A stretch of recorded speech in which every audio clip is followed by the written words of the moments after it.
हरे कृष्णा। आप सभी भक्तों का भगवत गीता के इस सेशन में हार्दिक स्वागत है।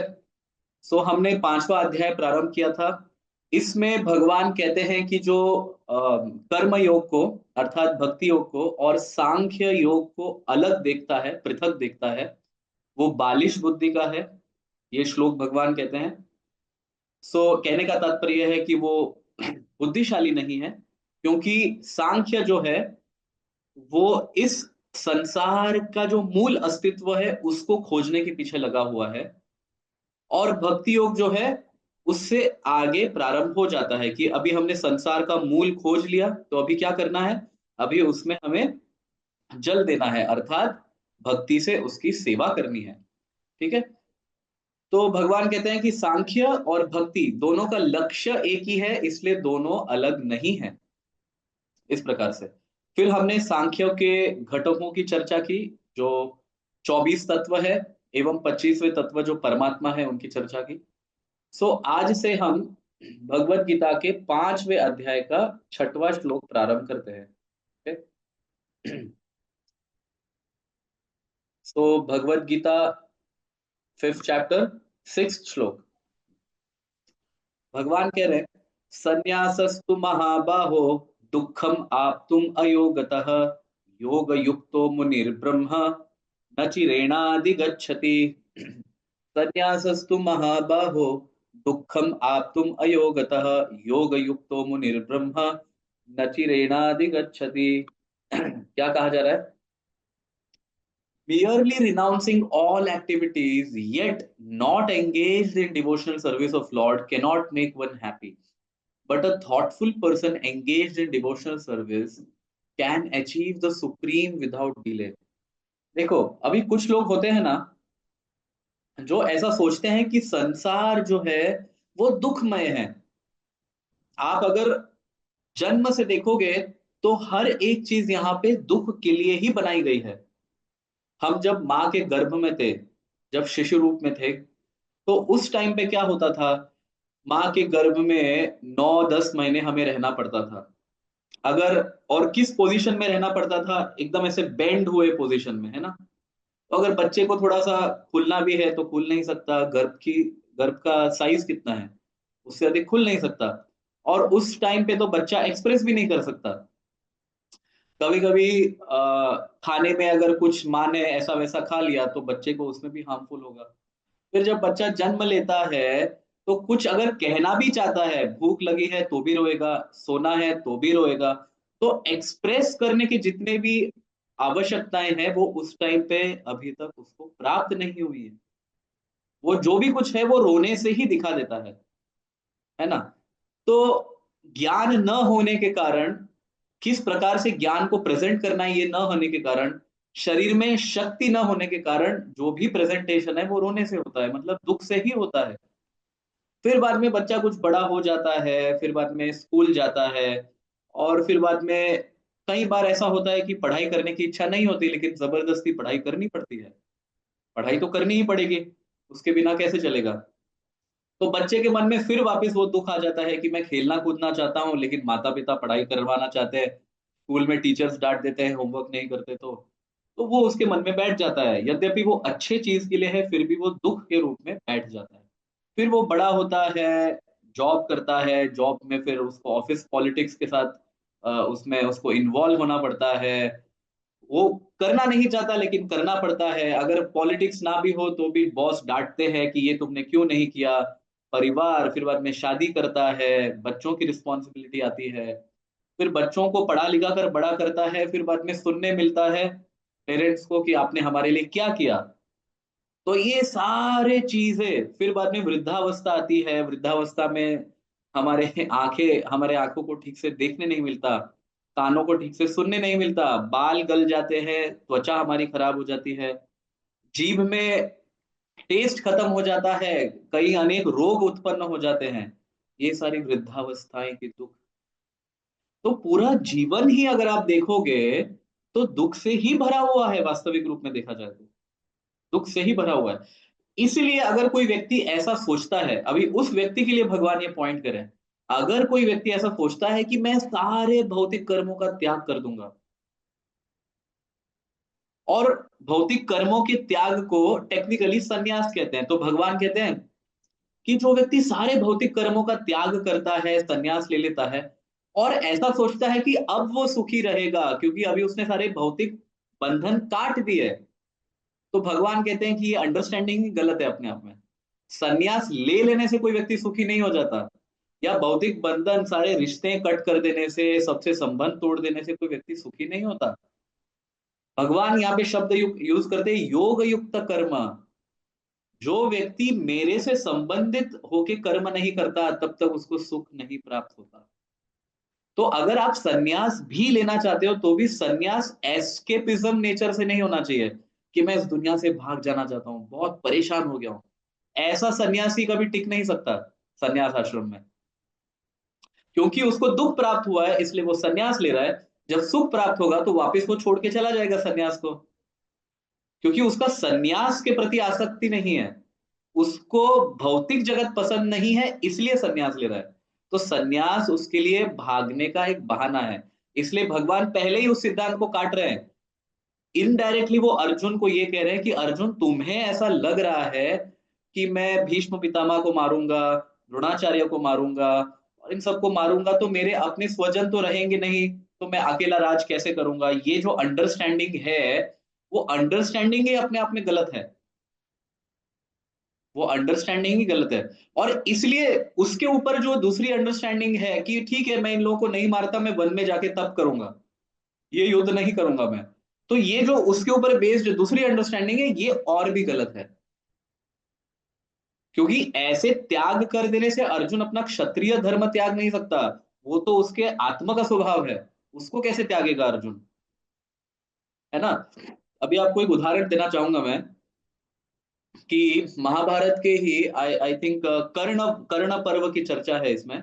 तो कर्ण का जिस दिन वध हुआ उस दिन की बात है। कर्ण ने इतना बुरी तरह से सभी लोगों को मारा था, और युधिष्ठिर महाराज को भी मारा था कि युधिष्ठिर महाराज को अपने कैंप जाना पड़ा मेडिकेशन के लिए। जब अर्जुन ने दूर से देखा कि युधिष्ठिर महाराज का रथ जो है वो शिविर की ओर जा रहा है, तो अर्जुन ने भी भगवान से कहा कि आप वहां पे लेके चलिए रथ। तो कुछ समय बाद अर्जुन पहुंचे। युधिष्ठिर महाराज अर्जुन को देख के बहुत प्रसन्न हो जाते हैं, और वो कहते हैं कि मैं फाइनली फाइनली मैं 13 साल से मैं सो नहीं पा रहा था, अगर किसी व्यक्ति का भय था तो वो केवल कर्ण का था, और मैं तुम्हें आते हुए देखकर ये अनुमान लगा सकता हूं कि तुमने कर्ण को मार दिया, ठीक है। युधिष्ठिर का ये स्टेटमेंट था। फिर बाद में अर्जुन कहते हैं कि मैं तो आपकी क्या स्थिति हुई है, क्योंकि युधिष्ठिर कभी भी ऐसे युद्ध से बाहर जाकर कभी कैंप में उन्होंने मेडिकेशन नहीं लिया है, लेकिन ये ऐसी स्थिति थी, तो युधिष्ठिर को देखने के लिए अर्जुन गए थे। तो अर्जुन ऐसा कहते हैं कि मैं तो आपकी स्थिति को देखने के लिए आया हूं। तो युधिष्ठिर इतना फ्रस्ट्रेट हो जाते हैं, इतना फ्रस्ट्रेट होते हैं, जो युधिष्ठिर का स्वभाव नहीं है, वो हमेशा शांत रहने वाले व्यक्ति, वो इतना फ्रस्ट्रेट हो जाते हैं, वो कहते हैं कि तुम अपने हाथ से गांडीव छोड़ दो अर्जुन, तुम लायक नहीं हो गांडीव को पकड़ने के। ना अर्जुन के धनुष का नाम था गांडीव। तो ऐसा कहते हैं कि तुम लायक नहीं हो गांडीव पकड़ने के, तुम गांडीव किसी और योग्य व्यक्ति को दे दो।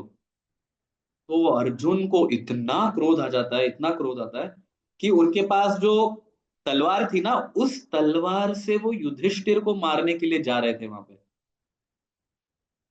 तो भगवान रोकते हैं कि अर्जुन क्या कर रहे हो तुम ये। तो अर्जुन कहते हैं कि मेरी सीक्रेट प्रतिज्ञा थी कि कोई भी गांडीव के विषय में कुछ कहेगा, या तो मैं गांडीव को पकड़ने के लायक नहीं हूं, या तुम्हारा गांडीव धनुष बेकार है, ऐसा कुछ कहेगा, तो उस व्यक्ति का वध मैं करूंगा, ये मेरी सीक्रेट प्रतिज्ञा थी। मुझे गांडीव छोड़ने को कैसे कह सकते हैं, तो मुझे आप मेरा धर्म का पालन करने दीजिए, ऐसे अर्जुन कहते हैं। और अर्जुन मारने जाते हैं, तो भगवान उनको रोकते हैं और कहते हैं देखो, सबसे पहले तो ऐसी प्रतिज्ञा लेनी नहीं चाहिए, ठीक है, लेकिन चलो ले भी ली तो बुद्धि शुक्र नीति ये कहती है कि एक महान आदरणीय व्यक्ति जिसका समाज में बहुत बड़ा नाम है, ऐसे आदरणीय व्यक्ति का अगर पब्लिक में इंसल्ट कर दो तो वो उसके लिए मृत्यु के समान है, तो तुम्हारी प्रतिज्ञा है ना उसकी रक्षा हो जाएगी, तो तुम युधिष्ठिर महाराज का इंसल्ट कर दो। तो अर्जुन फिर बचपन से जो भी युधिष्ठिर महाराज किए हैं उन सब बातों को ध्यान में रखते हुए इंसल्ट करते हैं। कि तुम्हारे ही कारण ये सब हुआ है, तुमको गैम्बलिंग करना आता नहीं, फिर भी तुम युद्ध क्रीड़ा में बैठ गए, और जब छोड़ना चाहिए तब छोड़े भी नहीं, ये सब हमारा तो क्या दोष था, हम तो शरणागत भी हो गए, द्रौपदी का वस्त्रहरण भी तुम्हारे कारण हुआ, और तुम तो राजा बनने के लायक ही नहीं हो, तुम तो बहुत, मतलब बहुत कुछ बोला अर्जुन ने। अब अर्जुन ने वो जब कह दिया, तो अर्जुन को इतनी ग्लानि होने लगी कि मैंने मेरे बड़े भैया का सबके सामने अपमान कर दिया इस प्रकार से। तो अर्जुन उसी तलवार से अपना वध करने जा रहे थे। तो कृष्ण रोकते हैं, रुको रुको रुको, इसकी भी आवश्यकता नहीं है। तो शुक्र नीति के अनुसार जो व्यक्ति खुद की ही प्रशंसा करता है वो मरते ही रहता है। जो व्यक्ति खुद की प्रशंसा करता है, आप समझ रहे हैं, इसलिए व्यक्ति को खुद की प्रशंसा नहीं करनी चाहिए, वो धर्म नहीं है। अन्य कोई प्रशंसा करे तो भी हमें कहना चाहिए कि ये गुण भगवान के कारण है, माता पिता की कृपा के कारण है, या गुरुजनों की कृपा के कारण है। कभी भी प्रशंसा सुननी नहीं चाहिए, अगर सुनना पड़ता भी है तो भी उसको अपने बड़ों को उसका श्रेय दे देना चाहिए, लेकिन खुद की प्रशंसा तो नहीं करनी चाहिए, ये भगवान खुद शुक्र नीति से कहते हैं। तो अर्जुन को कहते हैं ठीक है, तुम खुद की प्रशंसा करो, इससे तुम्हारा धर्म भी रह जाएगा, कि तुम खुद को मारना चाहते हो, तो जो व्यक्ति खुद की प्रशंसा करता है वो खुद को मार ही रहा है, क्योंकि उससे अहंकार प्रदर्शित होता है ना, खुद का एप्रिसिएशन करना, इट इज इगोइस्टिक। तो इसके लिए भगवान ने कहा जो अहंकार को धारण करता है वो मर ही जाता है वैसे भी, तो अर्जुन फिर खुद की प्रशंसा करते हैं। एनीवे, मेरा ये पूरा कहने का तात्पर्य ये था कि भगवत गीता के प्रारंभ में अर्जुन का भाव था कि मैं दुर्योधन को नहीं मारना चाहता। वो श्लोक कहते हैं ये, कि चाहे दुर्योधन और उसकी पूरी सेना मुझे मार भी दे तो भी मैं शस्त्र नहीं उठाऊंगा। ये अर्जुन, और कर्ण पर्व का अर्जुन देखिए, जो युधिष्ठिर को धर्म के लिए मारना चाहते थे, धर्म की रक्षा के लिए। तो कहने का तात्पर्य यह है कि अर्जुन के अंदर जो मारने की प्रवृत्ति है ना धर्म के लिए, वो कभी नहीं जाएगी, क्योंकि वो जीव का स्वभाव है, वो अर्जुन जो जीव है उस जीव का स्वभाव है। इसलिए भगवान बोल रहे हैं कि मारने की प्रवृत्ति है तो सही जगह पे लगाओ उसे। मारने की प्रवृत्ति जाएगी नहीं, दुर्योधन को नहीं मारना है, कर्ण को नहीं मारना है, भीष्म को नहीं मारना है, लेकिन युधिष्ठिर को मारना है, और मारना धर्म के लिए है। तो जब धर्म के लिए मारना ही है तो धर्मराज को क्यों मार रहे हो? जो अधर्मी है उनको मारना चाहिए। ठीक है, भगवान लॉजिकली करेक्ट है इसमें, परफेक्ट। तो that's what Krishna is explaining. इसलिए ये पॉइंट अर्जुन के लिए, अर्जुन के कॉन्टेक्स्ट में क्या है कि केवल संन्यास ले लेने से तुम सुखी हो जाओगे ऐसा बिल्कुल नहीं है। सबसे पहला दुख तो ये होगा कि जब कभी भी धर्म के विरुद्ध कोई कार्य होगा, अंदर से आवाज उठेगी कि तुम्हें धनुष उठाना पड़ेगा। तुम उठाओगे क्योंकि तुम्हारा स्वभाव वो है। लेकिन अगर तुमने संन्यास आश्रम ले लिया, फिर वापस तुम रिटर्न नहीं हो पाओगे कर्म करने के लिए, क्योंकि फिर तुमको सोसाइटी में पतन को तुम प्राप्त हुए हो ये कहा जाएगा। संन्यास आश्रम सबसे श्रेष्ठ है, तो फिर तुम वापस भौतिक कार्य में कैसे आ गए? तो तुम वो नहीं कर पाओगे, लेकिन तुम्हारी प्रवृत्ति तो है वो करने की। आप समझ रहे हैं, ये भगवान कह रहे हैं। तो सबसे पहला ऑब्स्टेकल तो ये आएगा। दूसरी ग्लानि ये हो गई कि धर्म की रक्षा नहीं कर पाएंगे, क्योंकि अभी वापस युद्ध नहीं कर पाएंगे, संन्यास ऑलरेडी ले लिया, भौतिक कार्य सारे त्याग दिए। तो मन में इस बात की पीड़ा रहेगी कि धर्म की रक्षा नहीं कर पाए। तीसरा क्या है, एग्जाम्पल गलत सेट करेंगे, कि चाहे धर्म का कुछ भी हो जाए संसार में, हमें उसकी परवाह नहीं है, हम तो हमारे पर्सनल सेल्फिश भजन में मग्न हैं। ये भी गलत उदाहरण आप स्थापना करोगे। तो ये सारे चीजें एक ज्ञानी व्यक्ति को सुखी नहीं करती। तत्कालीन स्थिति में आपको लगता है कि जगत तो दुख से भरा हुआ है, छोड़ के सन्यास ले लो, लेकिन सन्यास ऐसे नहीं लिया जाता।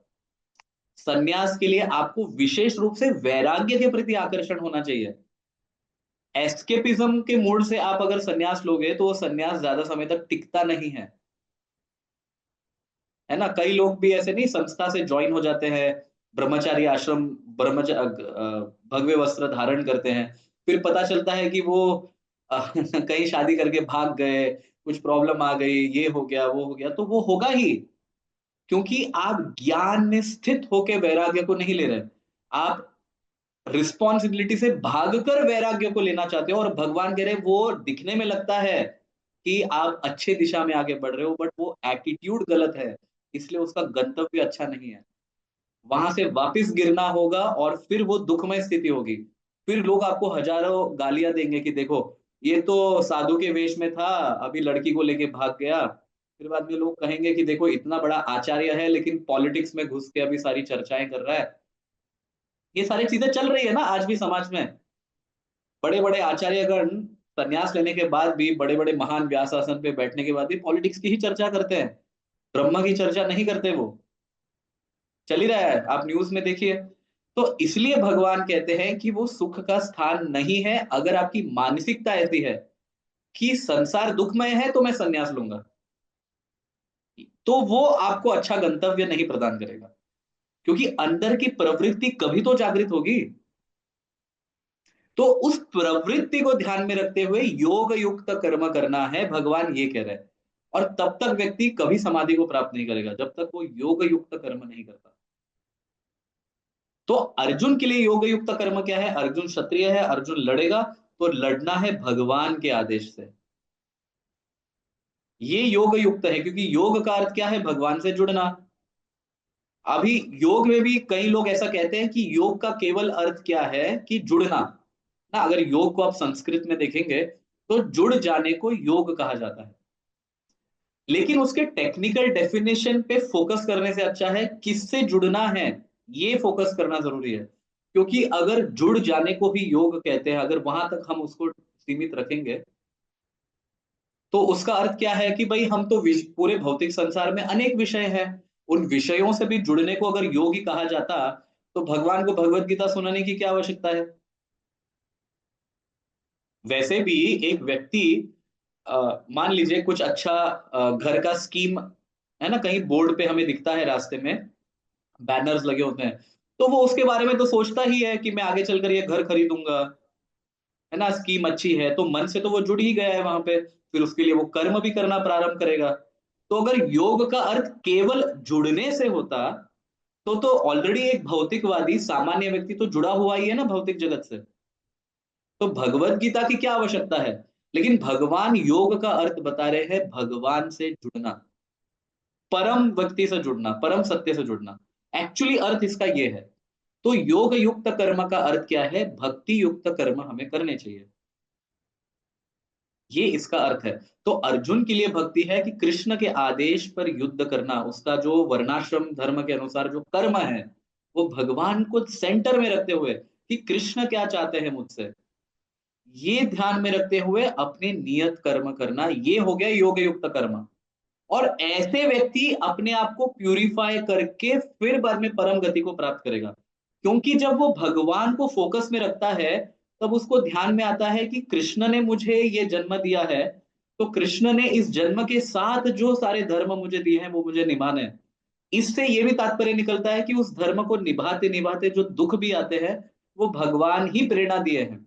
इसलिए व्यक्ति के अंदर सहनशीलता भी बढ़ जाती है। जब सहनशीलता बढ़ जाती है, तो उसके अंदर डिटर्मिनेशन भी बढ़ जाता है कि लेकिन कर्म से भाग तो नहीं सकता मैं। तो फिर वो भगवान के प्रति और शरणागत हो जाता है। फिर वो पूरी तरह से सार रूप में जान लेता है कि भौतिक जगत तो है ही ऐसा।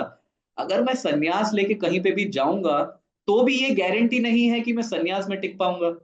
क्योंकि आप अगर पूरे वेद शास्त्र कहीं पे भी पढ़ लोगे, जितने भी मुनि हुए हैं उनका क्या अप्सराओं के कारण पतन नहीं हुआ है? बताइए। पूरा इतिहास भरा हुआ है, कितने अप्सराओं ने कितने मुनियों का पतन किया है। तो ऐसा बिल्कुल भी नहीं है कि अंदर से विषय समाप्त हो चुके हैं, ऐसा भी नहीं है। विषय है तो उसको रेगुलेट करके भगवान को उसका फल अर्पित करते हुए कर्म करना चाहिए। उससे व्यक्ति ज्ञान के स्तर पे आ जाएगा। ये जानता है कि वो दुखमय है, लेकिन अभी शरीर प्राप्त हुआ है, इंद्रियों को कुछ एंगेजमेंट चाहिए। अगर इंद्रियां सही कर्म करने में एंगेज नहीं होंगी, तो वो पाप करने में एंगेज हो जाएंगी।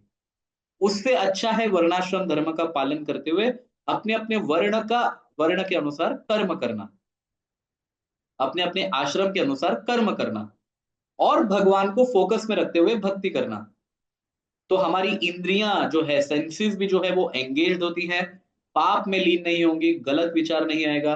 और अगर वर्णाश्रम धर्म का पालन करते करते दुख भी आता है, तो आप उसको टॉलरेट करके डिटर्मिनेशन से आगे और कर्म कर सकते हो। ये योग युक्त कर्म का सबसे बड़ा बेनिफिट है। ऐसा नहीं है कि योग युक्त कर्म करने से दुख नहीं आएगा, ऐसा बिल्कुल भी नहीं है।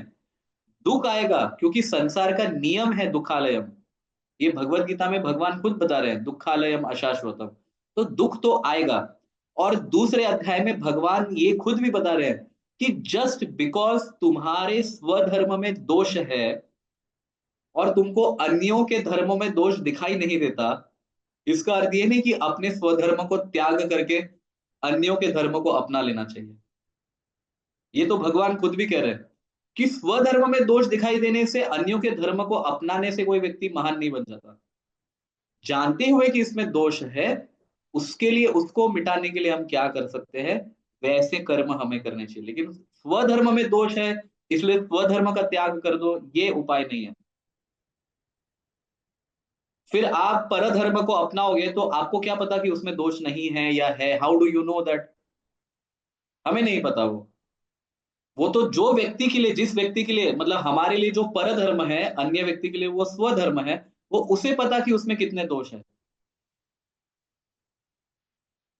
वो उस व्यक्ति को पता है। तो जस्ट बिकॉज कर्म में दोष दिखाई देते हैं इसलिए कर्म का त्याग कर देना, ये मानसिकता नहीं होनी चाहिए। कर्म के अंदर जो दोष है उन दोषों को कैसे हटाया जाए, तो वो दोषों को हम हटा सकते हैं भगवान को सेंटर बना के, है ना। जैसे कौरव भी युद्ध कर रहे हैं, पांडव भी युद्ध कर रहे हैं, देखने में दोनों भी एक दूसरे को मार ही रहे हैं। तो देखा जाए तो क्योंकि मारने की प्रवृत्ति दोनों में है तो दोष तो है ही। लेकिन पांडवों को दोष नहीं लग रहा क्योंकि वो कृष्ण के गाइडेंस में कर रहे हैं। कौरवों को दोष लग रहा है क्योंकि वो भगवान के विरुद्ध कर रहे हैं। तो इससे बड़ा तो, मारने से बड़ा दोष क्या हो सकता है? और अर्जुन को तो वही कार्य करने को प्रेरित किया जा रहा है।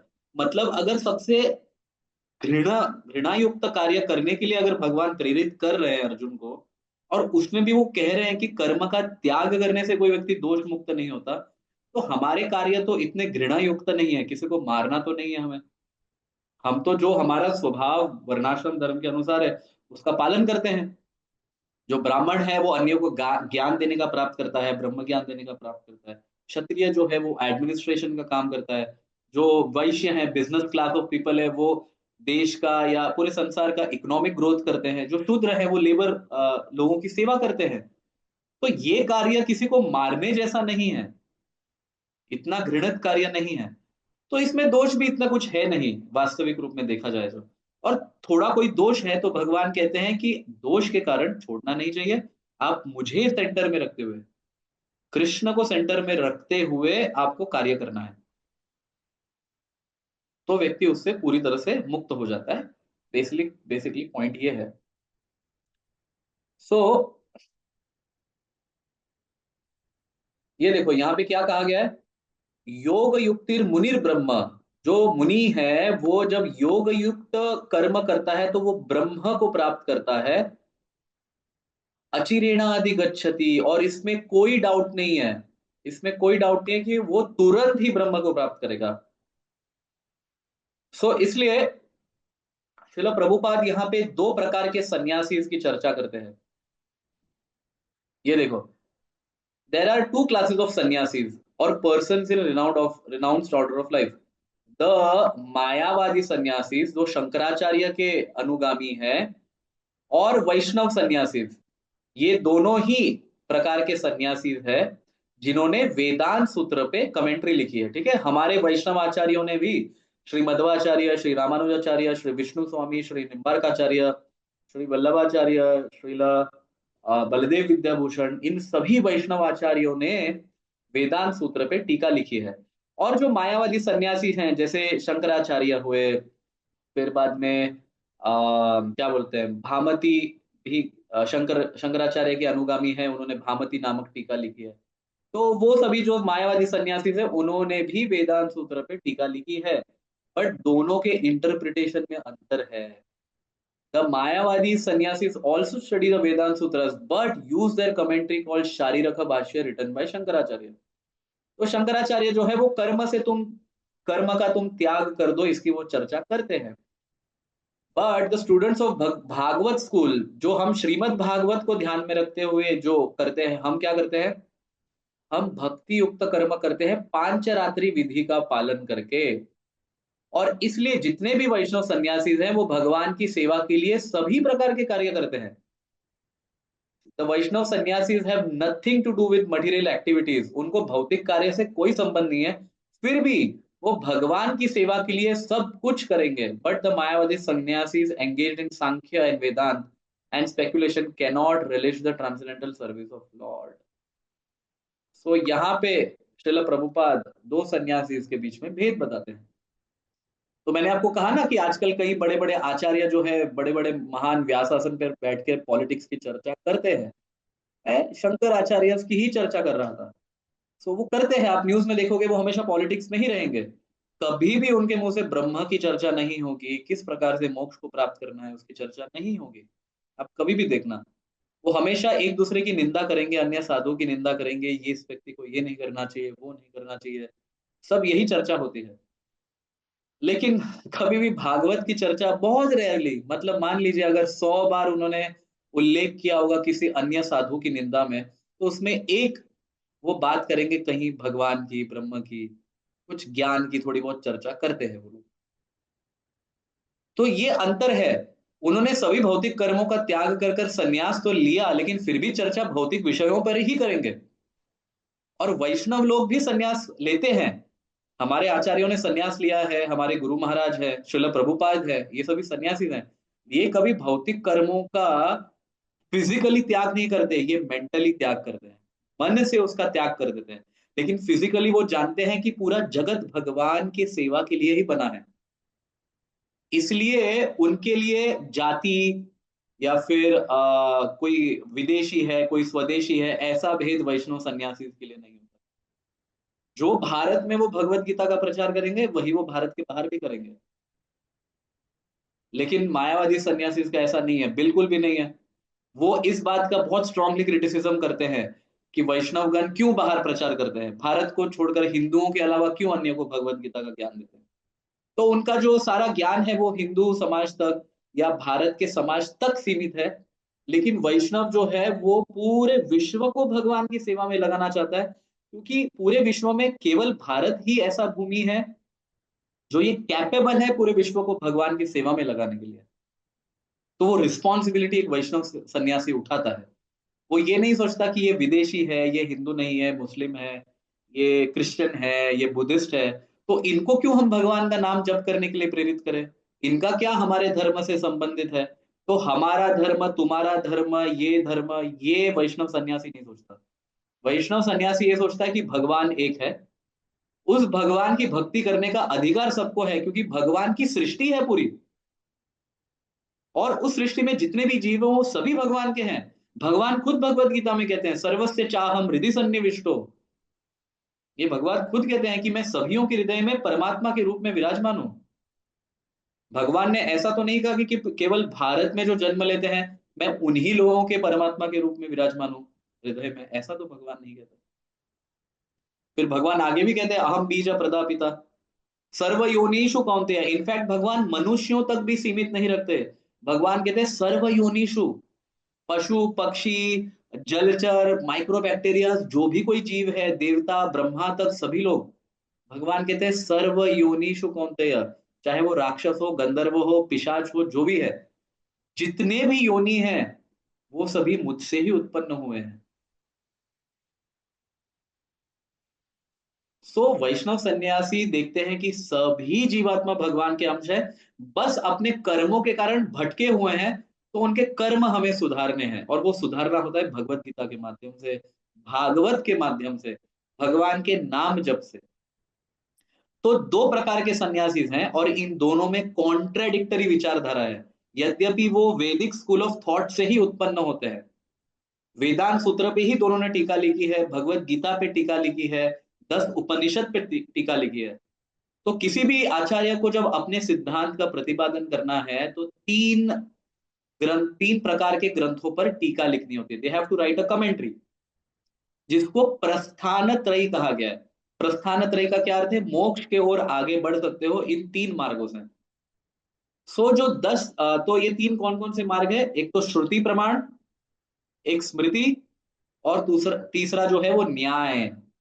ये 3 प्रकार से आपको प्रूव करना होता है कि आपके सिद्धांत की चर्चा की जा रही है इन शास्त्रों में। तो न्याय में जो है वो वेदांत सूत्र है सबसे बेस्ट। तो कोई भी आचार्य जब अपने सिद्धांत का प्रतिपादन करता है तो वेदांत सूत्र में वो उनकी कमेंट्री लिखता है। स्मृति में भगवत गीता सबसे श्रेष्ठ है। इसलिए सभी आचार्य जो भी सिद्धांत का प्रतिपादन करते हैं वो भगवत गीता पे टीका लिखते ही है, अपने फिलॉसफी को आगे प्रेजेंट करने के लिए, कि कृष्ण जो है वो एक्चुअली हमारे फिलॉसफी की बात कर रहे हैं इस प्रकार से। और तीसरा जो है वो श्रुति। श्रुति में क्या हो गए 10 उपनिषद। ये 10 उपनिषद जो है ये बाकी सारे उपनिषदों में सबसे बेस्ट है। तो इनके आधार पे उनको प्रूव करना होता है कि हमारे सिद्धांत का यहाँ पे चर्चा हो रहा है। तो शंकराचार्य आए, उन्होंने इन तीनों पे टीका लिखी है। मध्वाचार्य आए, उन्होंने तीनों पे लिखी है। रामानुजाचार्य आए, उन्होंने तीनों पे लिखी है। हमारे संप्रदाय से बलदेव विद्याभूषण आए, उन्होंने तीनों पे लिखी है। तो सभी आचार्य करते ही है। श्रील प्रभुपाद जो इस्कॉन के संस्थापक आचार्य है उन्होंने भी लिखी है। श्रील प्रभुपाद ने वेदांत सूत्र पे टीका लिखी है, भक्ति वेदांत भाष्य नामक। उन्होंने स्मृति में भगवत गीता, तो उन्हीं की हम चर्चा कर रहे हैं, उनकी कमेंट्री है, उन्होंने उसके ऊपर टीका लिखी है। और उसके अतिरिक्त उन्होंने श्रुति जो है श्रुति प्रमाण, उसमें उपनिषद में ईशोपनिषद पे टीका लिखी है। आप अगर देखोगे इस्कॉन लाइब्रेरी में तो ईशोपनिषद अन्य ग्रंथ है, उस पर टीका प्रभुपाद जी ने लिखी है। तो कोई भी आचार्य जब एक पर्टिकुलर फिलॉसफी को प्रोपोगेट करता है, प्रीच करता है, सो ही हैज टू प्रूव, उसको प्रूव करना पड़ेगा कि इन इन ग्रंथों में हमारे सिद्धांत का प्रतिपादन किया गया है। तो ब्रॉडर स्केल में अगर हम देखेंगे तो दो भागों में वैदिक थॉट प्रोसेस जो है वो डिवाइड होता है। कौन सा? वैष्णव जो पांचरात्रि विधि का पालन करते हैं, और सांख्य वाले जो कि शंकराचार्य और इन सब उनके जो अनुगामी है वो उसमें आते हैं। तो इन सभी को मायावादी कहा जाता है, क्योंकि वो उसमें ब्रह्म की व्याख्या करते करते कहते हैं कि ब्रह्म जो है वो माया के अधीन है, और उनके अपने इंटरप्रिटेशन है उन शास्त्र के। वैष्णव का एग्जैक्टली कॉन्ट्राडिक्टरी ऑपोजिट इंटरप्रिटेशन है, क्योंकि हमारे लिए भगवान मूल है, हमारे लिए माया मूल नहीं है, हमारे लिए जगत भी मूल नहीं है, हमारे लिए भगवान मूल है। और हम भगवान को सत्य मानते हैं, मायावादी जैसे भगवान को मिथ्या नहीं मानते। तो हमारे लिए भगवान जो है वो सत्य है, हमारा अस्तित्व सत्य है। दूसरा, मायावादी कहते हैं कि हम जो है हम भी मिथ्या हैं। ज्ञान जब प्राप्त करेंगे तो पता चलेगा कि हम भी स्वप्न में ही थे, अभी हम जाग गए। तो स्वप्न में जैसे व्यक्ति मिथ्या, उसका कोई अस्तित्व नहीं होता, वैसे हमारा अस्तित्व है अभी। तो हम कहते हैं ऐसा नहीं है, जगत सत्य है। मायावादी कहते हैं जगत असत्य है। तो कॉन्ट्रेडिक्टरी अंडरस्टैंडिंग है प्रॉपर। इसलिए हम वैष्णव स्कूल ऑफ थॉट को फॉलो करते हैं। क्यों? क्योंकि भगवान ऐसा नहीं कहते कि जगत असत्य है, भगवान कभी भी नहीं कहते। भगवान ने इनफैक्ट दूसरे अध्याय में कहा है, ना सतो विद्यते भावो ना भावो विद्यते सतः, उभयोर उभयोरपि दृष्टोंतस त्वन्यो सत्वदर्शी भी। तो भगवान ने सत और असत की चर्चा की है, लेकिन भगवान किस प्रकार से प्रेजेंट करते हैं? भगवान कहते हैं न असतो विद्यते भावो, ना सतो विद्यते भावो। कहने का तात्पर्य क्या है कि जो असत है वो कभी एग्जिस्ट कर ही नहीं सकता। ना भावो विद्यते सतः, और जो सत है वो कभी मर नहीं सकता, उसका एग्जिस्टेंस कभी खत्म नहीं होता। तो ये जो जगत हम पूरा देख रहे हैं, अगर भगवान के डेफिनेशन से हम जाएंगे कि अगर जगत सत है तो इसलिए तो हमें दिख रहा है।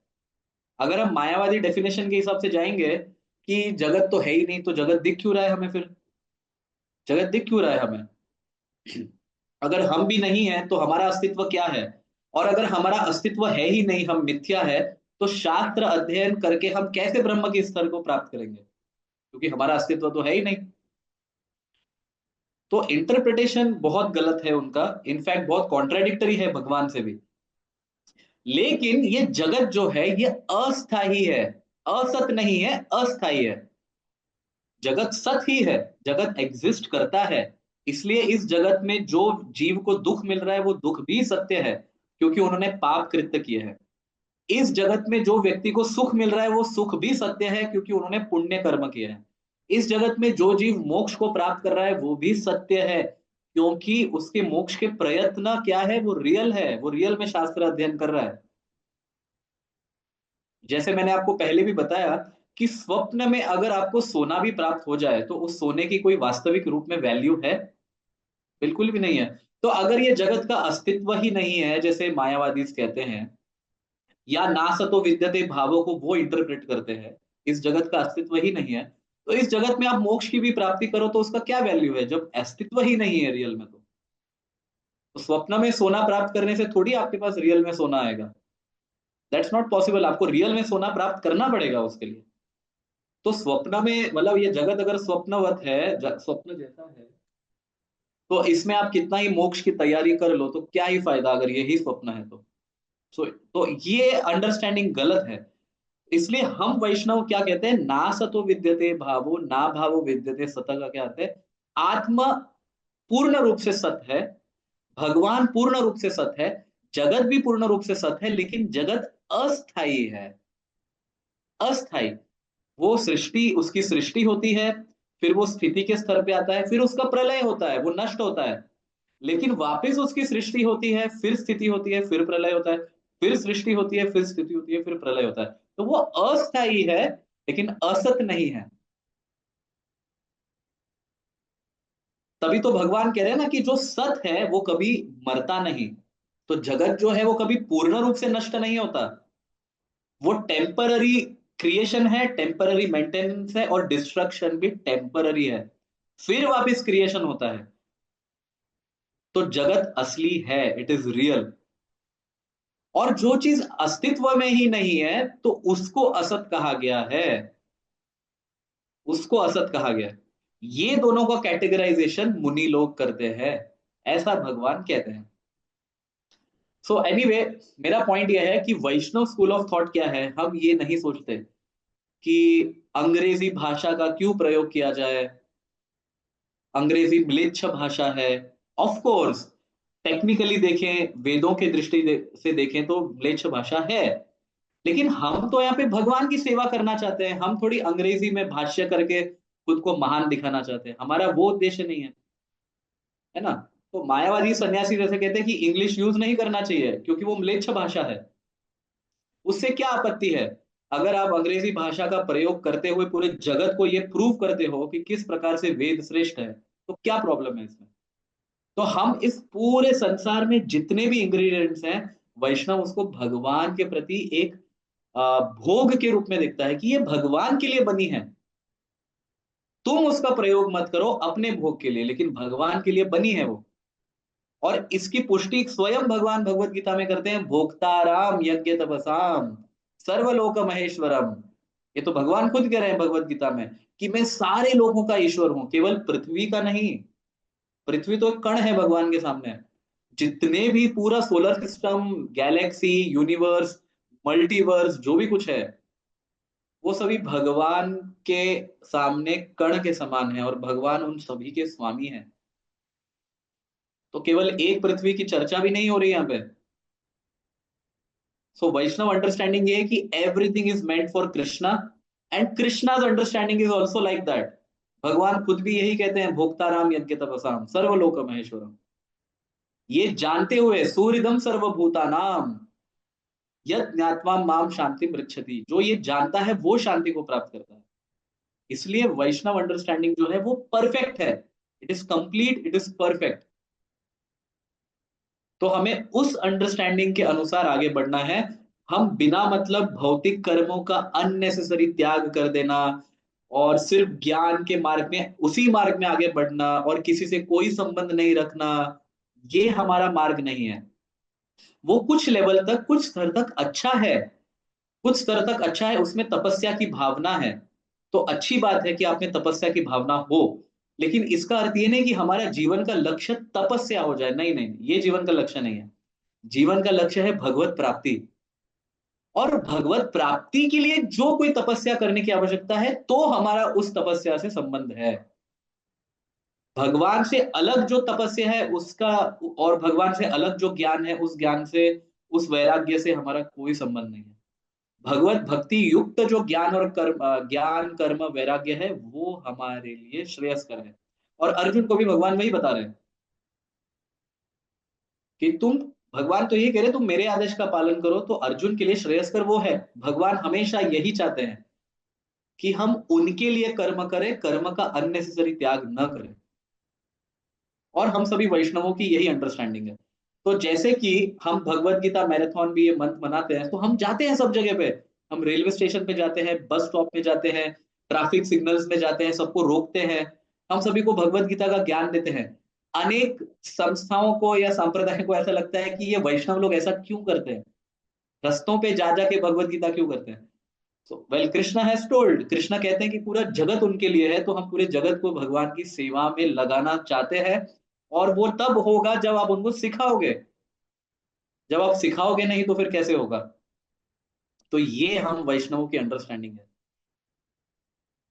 आप समझ पा रहे हैं इसे?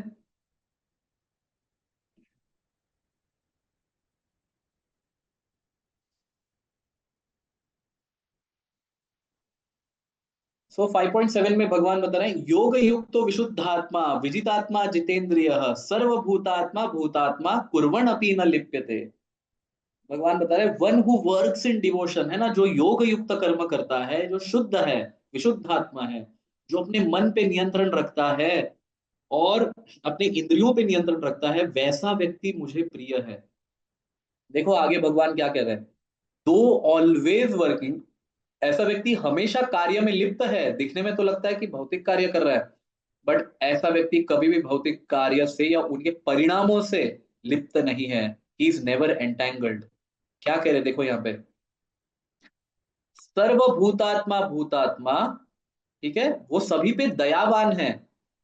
ठीक है, यहाँ पे देखो, आत्मा भूतात्मा कहा गया, ही इज वेरी कंपैशनेट। वो जानता है कि अगर वो भौतिक कर्म करना त्याग देगा तो लोग नरक की ओर जाएंगे, क्योंकि उनको सिखाने वाला कोई नहीं है। इसलिए उनको सिखाने के लिए हम दिखाएंगे कि रियल में भौतिक कर्म कैसे किया जाता है, किस प्रकार से उसको भगवान के प्रति, है ना, योग युक्त, उसको कैसे योग युक्त करते हुए करना है।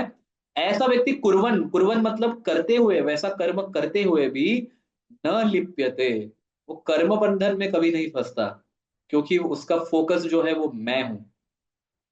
So very clear understanding. अभी 5.8 to 9 श्लोक में यहाँ पे बताया जा रहा है, a person in divine consciousness although engaged in seeing hearing touching smelling eating moving sleeping breathing always knows within himself that he actually does nothing at all, because while speaking, evacuating, receiving or opening or closing his eyes, he always knows that only the material senses are engaged with their objects and that he is aloof from them। अभी यहाँ पे भगवान और भी सुदृढ़ होके कहते हैं कि ऐसा व्यक्ति जो योग युक्त होके कर्म करता है, वो व्यक्ति क्या है, वो सभी प्रकार के कर्म में लिप्त है। वो सुन रहा है, खा रहा है, पी रहा है, सो रहा है, सांस ले रहा है, सब कुछ कर रहा है। लेकिन ये सब करते हुए वो जानता है कि एक्चुअली इंद्रियां ये कार्य कर रही है, मैं आत्मा जो हूं वो उससे अलग हूं। तो ये जो अंडरस्टैंडिंग है, ये योग युक्त कर्म करने के बाद ही अंडरस्टैंडिंग आती है, उसके बिना नहीं आएगी। बिल्कुल नहीं आएगी उसके बिना। उसके लिए आपको योग युक्त होकर कर्म ही करना पड़ेगा। आप समझ पा रहे हैं इसे? सो मटेरियल ड्यूटीज को स्पिरिचुअलाइज करना भगवान यहाँ सिखा रहे हैं। मटेरियल ड्यूटीज को त्याग करने की बात नहीं हो रही, उसको स्पिरिचुअलाइज करो, भगवान के लिए करो। अगर मान लीजिए, जैसे मैं आपको उदाहरण देता हूँ कि हमारे देश के ही प्रधानमंत्री देखिए, वो जहां कहीं जाते हैं तो भगवत गीता का दान करते हैं ना। वो किसी भी बड़े देश के व्यक्ति से मिलते हैं तो भगवत गीता देते हैं उन्हें। तो अपने पोजीशन का भगवान की सेवा में उपयोग करना, ये एक्चुअली योग युक्त कर्म है। अपने पोजीशन, इतना बड़ा पोजीशन है तो भगवान की सेवा करनी चाहिए ना। क्योंकि अगर इतने बड़े पोजीशन पे होने के बाद अगर वो व्यक्ति कुछ कहता है तो उस व्यक्ति के कहने में भार आता है। और अगर उस वाक्य में अगर वो भगवान की बात करे तो कितने सारे लोग भगवान को अपनाएंगे, आप सोचिए। तो ऐसे ही कोई कंपनी का बहुत बड़ा सीईओ होगा तो अपनी पोजीशन का फायदा उठाना चाहिए, भगवान का धर्म, भगवान की भक्ति, ये सभी को करने में प्रेरित करना चाहिए। इस प्रकार से तो हमें, जो भी हमें भगवान ने पोजीशन दिया है, उस पोजीशन में रहते हुए हमें हमेशा भगवान की सेवा करनी चाहिए। ये सम है, ये सार है। और ऐसा करने से न लिप्यते, भगवान कहते हैं हम कभी भी कर्म में बंधन में नहीं फंसेंगे। 5.10 में भगवान कह रहे हैं ब्रह्मण्याध्याय कर्माणि संगम त्यक्त्वा करोति यह लिप्यते न स पापे न पद्म पत्रम इवाम भसा। तो उसकी स्थिति कैसी होती है? देखो, जो व्यक्ति अनासक्त होके अपने कर्म करता है, योग युक्त होके कर्म करता है, surrendering the results to the supreme lord, वो भगवान को सारे फल अर्पित करता है, वो क्या है? Is unaffected bye sinful action. तो ऐसे कर्म में अगर कुछ ऐसा वैसा दोष हो भी जाता है, तो जैसे पद्म पत्र है ना, आपने देखा होगा कि कमल जो है, कमल के पत्तों के ऊपर या कमल के पंखुड़ियां जो है उनके ऊपर अगर आप जल डालोगे ना, तो जल वहां पे टिकता नहीं, वो तुरंत ही गिर जाएगा। और वो स्थान है ना जो गीला होना चाहिए, वापस वो सूख जाएगा with in seconds, with in seconds. तो यहाँ पे जल की तुलना भगवान कर रहे हैं भौतिक कर्मों से और उसके पाप कृत्यों से। अगर भौतिक कर्म करते करते पाप, पाप तो नहीं कह सकते, दोष युक्त भी हो जाते हैं हम लोग, कभी कभी दोष आ जाते हैं, तो भी अगर आपकी चेतना वैसी है कि मैं भगवान के लिए वो कर्म कर रहा हूं, पाप नहीं कर रहे आप भौतिक कर्म कर रहे हो लेकिन भगवान को डेडिकेट करते हुए कर रहे हो, उसका फल भगवान को अर्पित कर रहे हो। तो ऐसे में अगर कोई दोष भी आ जाता है तो भी व्यक्ति नहीं, उससे उसको फर्क पड़ता। क्यों? उसकी तुलना भगवान पद्म पत्र से कर रहे हैं। जैसे जल में रहते हुए कमल कभी जल के अधीन नहीं है, वो जल के ऊपर है। कमल को देखा है आपने कभी भी? वो जल के नीचे नहीं होते, वो कीचड़ में ग्रो होते हैं, लेकिन वो कीचड़ से उठे हुए होते हैं। भगवान की कितनी विशेष योजना है नहीं, कीचड़ जैसे गंदे स्थान पे कमल जैसा सुंदर फूल। तो उसका एनालॉजी भगवान उठाते हुए भक्त पे अप्लाई करते हैं कि भक्त दिखने में लगता है कि इस संसार में है, जैसे कमल कीचड़ में है, लेकिन जैसे कमल कीचड़ में रहते हुए उठा हुआ है, उसके ऊपर जल अगर आप छिड़कोगे तो वो टिकता नहीं। वैसे ही भौतिक जगत में रहते हुए व्यक्ति, जो भक्त जो है, वो ऊंची स्थिति को प्राप्त किया है, उसके ऊपर कर्म बंधन कभी टिक नहीं सकता, क्योंकि उसका एटीट्यूड क्या है? एटीट्यूड है भगवान के लिए करना। और क्योंकि वो जानता है कि ये भगवान के लिए है, तो पाप तो वो करेगा ही नहीं,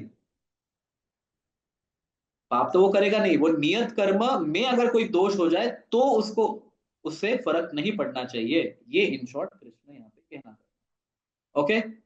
हरे कृष्णा। ग्रंथराज श्री भगवद गीता की जय। जगत गुरु श्रील प्रभुपाद की जय।